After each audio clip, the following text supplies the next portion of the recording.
What are we doing here? And where are we gonna go? It's like we just woke up one morning, and then it's welcome to the show. Don't ask any questions, just go with the flow. Make as much money as you can, and try your best not to get broke. Copy everything you see on the TV, from the hairstyles to the clothes, and don't think too often, just do exactly as you're told. And if you ever get confused, then just turn towards the alcohol. You'll still hear your thoughts, then just turn up the radio as you learn to live a lifestyle of drugs, sex, and rock and roll. But in all honesty, I just need to know, is there more to the cycle than growing and getting old? Living and dying just to leave behind a happy home and a whole lot of property that somebody else is going to own. I just really need to know before the casket's closed, 'cause I'm not willing to gamble with my soul, nor am I ready to take any chances. These are just simple life questions, and I'm just searching for some answers. Like, what are we doing here?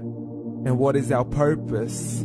How did we get here, and who made us so perfect? And what happens once we go, or is this world all really worth it? Questions we don't answer because apparently we don't really have to. There's no purpose to this life and our existence is merely natural. Then in that case, please let me ask you, did you create yourself, or was it somebody else who had fashioned you? 'Cause you're a being that's impeccable, faultless and unparalleled. You're a product of supreme intelligence, and I'm merely being rational. For there isn't a camera on this earth that can come close to the human eye, nor a computer that can compete alongside the human mind. And if the whole world was to come together, we wouldn't be able to create a single fly. So many signs, yet we still deny. As science tries to justify that all this could come from none, when it's a simple sum. 0 plus 0 plus 0 cannot possibly ever give you 1. So from where did all this order come? For everything has its origins, a maker, a creator of its own. I mean, the only reason you're watching this video is because somebody had to press upload. So we can believe in the Big Bang, but I'd rather believe in He who caused it to explode. Allah, the creator of everything, along with every single soul. The ever-living, the master, the only one who is in control. Unlike his creation, beyond our imagination. And no, he's not a man, nor does he have any partners in association. He's on his own. And no, he did not ever leave us alone. Just like every manufacturer, he left us with an instruction manual. The Quran and Islam, and I'm sorry to jump to conclusions, but it's the only one possible. The only definition of God is the one and only supreme being. It's logical. A book with 0 contradictions, with miracles that are both scientific and historical, all revealed over 1400 years ago.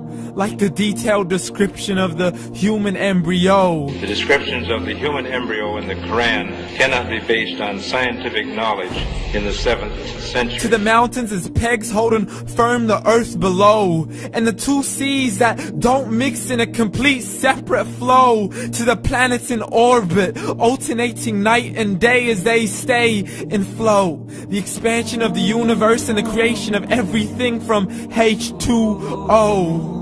To the stories of the past and the preservation of Pharaoh. To identifying the lowest point in the land where Persia defeated Rome. The gushing fluid that created man in the glands between the ribs and the backbone. And not a word has changed, it's still the same. So please explain how all this was known over 1400 years ago. To a man who couldn't read or write, as he would recite whatever the angels spoke. And if you still don't believe, please try to come up with something that's even close. But you can't, so we took God as a mockery and his messengers as a joke. Muhammad could not read or write. How somebody who can't read or write gonna start a religion? Dismissed his scriptures as legends and tales of the ancient folk, as we live life according to our whims, desires, and hopes. saying this life is the only home we will ever know. We will live then die, then simply turn to bones. YOLO! Correction, after the grass dies, the rain arrives and it regrows, and Allah promises to do the same thing to your very soul and bring you back from your very fingertips to your toes, as the all-seeing supreme being watches us so close, and we are surely being tested in our wealth, our health, and our self, and everything that we've been blessed with. So believe, for we will surely be resurrected and be brought back to our Lord and account for every single deed, as He hands us our books and orders us to read. From the bad to the good and everything in between. You yourself are sufficient for your own accountability, so don't be mad at me. You are the one who thought He wouldn't come back to me. I gave you a whole life long to search after me, but you were busy in all that which was temporary. So read, and glad tidings to all those who believed. And if you disbelieve, read. And don't let that day be the first day you find out what your life really means. Read.